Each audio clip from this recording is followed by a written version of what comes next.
ભરૂચ શહેર સહિત જિલ્લાના વિવિધ વિસ્તારોમાં રામ મંદિર પુનઃ પ્રાણ પ્રતિષ્ઠા મહોત્સવની ઉજવણીનો ઉત્સાહ। આજે 22મી જાન્યુઆરીના રોજ અયોધ્યા ખાતે રામ મંદિરના પ્રાણ પ્રતિષ્ઠા મહોત્સવ યોજાતા સમગ્ર દેશમાં આ પ્રાણ પ્રતિષ્ઠા મહોત્સવનો પ્રસંગ એક તહેવારના રૂપમાં ભક્તિમય માહોલ વચ્ચે આસ્થાપૂર્વક હર્ષ ઉલ્લાસથી મનાવ્યો। ગુજરાતના અન્ય વિસ્તારોની જેમ ભરૂચ જિલ્લાના શહેરી તેમજ ગ્રામ્ય વિસ્તારો રામ ભક્તિના રંગે રંગાયા હતા। ભરૂચ અંકલેશ્વર સહિતના અન્ય શહેરી તેમજ ગ્રામ્ય વિસ્તારોમાં ઠેર ઠેર શોભાયાત્રાઓ યોજાઈ હતી। ઉપરાંત રામધૂન, મહાઆરતી તેમજ મહાપ્રસાદ અને ફટાકડા ફોડી રેલીઓના કાર્યક્રમો યોજવામાં આવ્યા હતા। અયોધ્યા ખાતે વડાપ્રધાન નરેન્દ્ર મોદી, અન્ય રાજકીય નેતાઓ, સાધુ સંતો તેમજ વિવિધ અગ્રણીઓની ઉપસ્થિતિ વચ્ચે પ્રાણ પ્રતિષ્ઠા મહોત્સવનું આયોજન કરવામાં આવ્યું હતું। ભરૂચ શહેર તેમજ જિલ્લામાં પ્રાણ પ્રતિષ્ઠા દિવસ પૂર્વે થોડા દિવસો અગાઉથી માર્ગો, બજારો તેમજ રહેઠાણ વિસ્તારો રંગબેરંગી લાઇટ સજાવટો તેમજ તોરણોથી સજાવાયા હતા।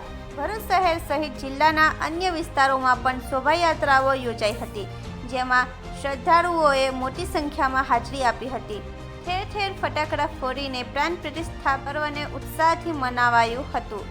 જિલ્લાના શહેરી તેમજ ગ્રામ્ય વિસ્તારોમાં પોલીસ દ્વારા કાયદો અને વ્યવસ્થા જળવાઈ રહે અને પ્રાણ પ્રતિષ્ઠાની ઉજવણી શાંતિપૂર્વક રીતે સંપન્ન થાય તે માટે પેટ્રોલિંગ અને સઘન વાહન ચેકિંગ હાથ ધરવામાં આવ્યું હતું। માર્ગો, બજારો સહિત વાહનો પર ધજાઓ ફરકાવ જોવા મળી હતી।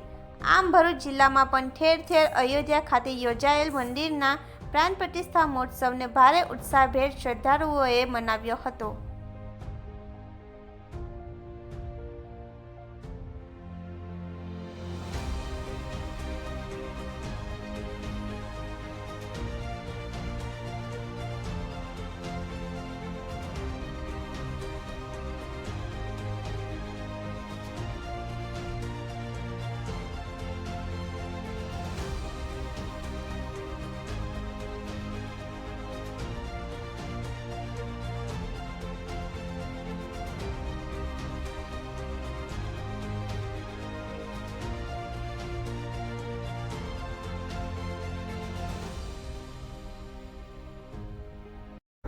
આજ રોજ 22 જાન્યુઆરીએ જ્યારે સમગ્ર વિશ્વ રામ પ્રાણ પ્રતિષ્ઠા મહોત્સવ ઉજવી રહ્યો છે, ત્યારે આજે ચાવદ ગામમાં પણ સ્વયંભૂ બધા સોસાયટીના ગામના આગેવાનો, વડીલો, યુવાનો, બાળકો અને માતાઓ, દીકરીઓ આજે સ્વયંભૂ બધા જોડાયા છે અને ખૂબ મોટી સંખ્યામાં 1500 થી 2000 આજ રોજ પગપાળા રેલી પણ કરી છે અને યુવા મોરચાના એવા વૃષભભાઈ પટેલ પણ અહીં ખૂબ મોટી અહીં હાજરી આપી અને આ વાતાવરણને પાછું રામમય વાતાવરણ બનાવ્યું છે।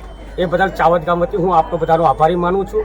અને સાંજે પણ મહાપ્રસાદીનો કાર્યક્રમ છે, હનુમાન ચાલીસા, રામધૂન અને રુદ્ર એ બધી આરતીના કાર્યક્રમ છે અને ખૂબ મોટી સંખ્યામાં જોડાયા છે। અને હું બધા હિન્દુ સનાતની ભાઈઓને કહેવા માંગુ છું કે મોટી સંખ્યાની અંદર હિન્દુત્વનું કામ કરે, હિન્દુને જોડે અને મોદી સાહેબના હાથ મજબૂત કરે એવી શુભેચ્છાઓ।